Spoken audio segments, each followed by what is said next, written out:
day, late at night, not okay. All I want, and I pray, all I need are some better days. Hello, Queen Squad family. This is Lutando, the Queen Motivator. Today it's my day for doing this short vlog for you.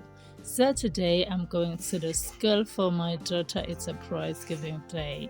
I'm done now as you see the video. Remember I said it's a short video. Asambenike. Sing ready. The lady.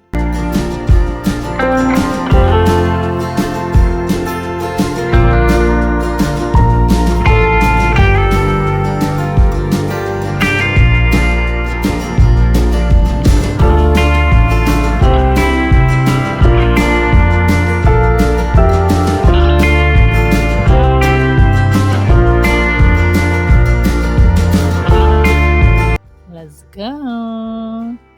Woza ngilandele yebo yimina-ke lo sengifikile-ke khona-ke kwindawo-ke yokwenza-ke iziwazawaza zabantwana. Imina lo ngizama ukwenza u-live lapha ku-TikTok awenze kahle ngibuye ngithi ngiyabuka hayi bonanga ungcufa istage ngibange lowo msindo loyo.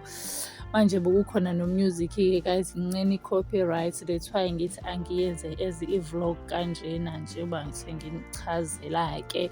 Sengibukile-ke lapho bethathwa iy'thombe abantwana bethu-ke sijabule kwi-prize giving day. It's a surprise kumzali into efana nalena, yandele wonke umuntu. Into ebalulekile as umzali, ikhuthala uma ufundisa ingane yakho ungavilaphi. Sibonge nakothisha abakwazi ukuthi babambisane nathi njengabazali.